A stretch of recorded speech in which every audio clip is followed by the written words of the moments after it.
Breakfast அல்லது டின்னருக்கு சாப்பிட்ற மாதிரி ஒரு சூப்பரான ரேஷ்மி பரோட்டா ரெசிபி தான் பார்க்க போகிறோம்.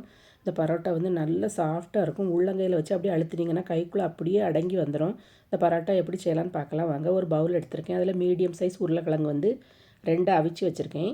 அதில் உள்ள தொலியெல்லாம் எடுத்துகிட்டு நீங்கள் வந்து கேரட் துருவல் வச்சு துருவிக்கோங்க. இல்லைன்னா ஒரு ஃபோர்க் வச்சு நல்லா மசிச்சு விட்ருங்க. இப்போ உருளைக்கிழங்குலாம் நல்லா மசிச்சு எடுத்தாச்சு. கட்டி இல்லாமல் நல்லா மசிச்சு எடுத்துக்கோங்க. அதில் வந்து 1 ஸ்பூன் ஜீரகம் போடுறேன். உப்பு சேர்க்குறேன். 1 ஸ்பூன் சில்லி ஃப்ளேக்ஸ் போடுறேன். கொஞ்சம் கொத்தமல்லி வந்து சின்ன சின்ன பீஸாக கட் பண்ணி வச்சுருக்கிறத சேர்க்குறேன். 2 பச்சை மிளகாய் வந்து சின்ன சின்ன பீஸாக கட் பண்ணி சேர்க்குறேன். 1 கப் மைதா மாவு எடுத்திருக்கேன். அதை போட்டுட்டு ஃபஸ்ட்டு கை வச்சு நல்லா அழுத்தி பிசைஞ்சு விடுங்க. நான் வந்து தண்ணி எதுவுமே சேர்க்கலை.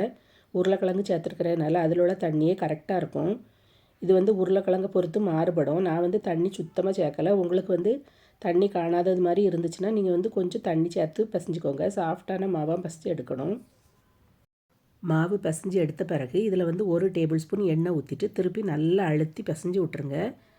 மாவு வந்து நல்லா சாஃப்டாக இருக்கணும். மாவு வந்து இந்த மாதிரி பதத்தில் இருக்கணும். இதை வந்து பிசைஞ்சு முடித்த பிறகு மூடி வச்சுருங்க. ஒரு 15 நிமிஷம் அப்படியே இருக்கட்டும். 15 நிமிஷத்துக்கு அப்புறம் தான் நம்ம வந்து பரோட்டா பண்ண போகிறோம். 15 நிமிஷத்துக்கு அப்புறம் ஒரு சப்பாத்தி கட்டையை எடுத்துக்கோங்க. அதில் வந்து கொஞ்சம் மைதா மாவு வந்து தூவிக்கோங்க. ஒரு சின்ன பால் வந்து எடுத்துகிட்டு அதை வந்து மாவில் நல்லா டிப் பண்ணி எடுத்துக்கோங்க. அப்போ தான் உங்களுக்கு வந்து திரட்டும் போது ஈஸியாக இருக்கும், ஒட்டாமல் வரும்.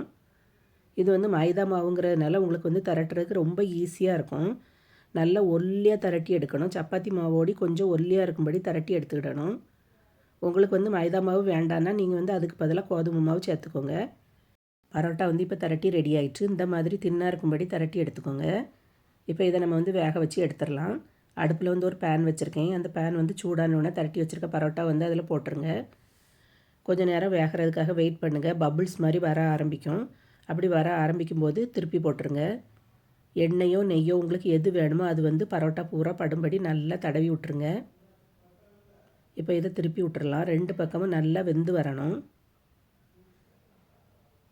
திருப்பி விட்டுட்டு அந்த பக்கத்துலேயும் எண்ணெயோ நெய்யோ உங்களுக்கு எது வேணுமோ அதை வந்து தடவி விட்டுருங்க. எண்ணெயும் நெய்யும் மிக்ஸ் பண்ணி கூட தடவலாம். இப்போ பரோட்டா வந்து சூப்பராக ரெடி ஆகிடுச்சு. இதை வந்து வெளியே எடுத்துடலாம். கலரே பாருங்கள் எவ்வளோ அழகாக இருக்குதுன்னு பாருங்கள். இந்த பரோட்டா வந்து நல்ல சாஃப்டாக இருக்கும். டேஸ்ட்டும் அட்டகாசமாக இருக்கும். கண்டிப்பாக ட்ரை பண்ணி பாருங்கள். இப்போ நான் உங்களுக்கு ஒரு பரோட்டா எடுத்து காட்டுறேன் பாருங்கள். எவ்வளோ சாஃப்டாக இருக்குதுன்னு உங்களுக்கே தெரியும். நீங்கள் வந்து உள்ளங்கையில் வச்சு அப்படியே அழுத்துனீங்கன்னா கர்ச்சீஃப் மாதிரி அப்படியே அழகாக அமுங்கி வந்துடும். ரொம்ப சூப்பராக இருக்கும். லஞ்ச் பாக்ஸ் கூட கொடுத்து விடலாம். டேஸ்ட் அட்டகாசமாக இருக்கும். கண்டிப்பாக ட்ரை பண்ணி பாருங்கள்.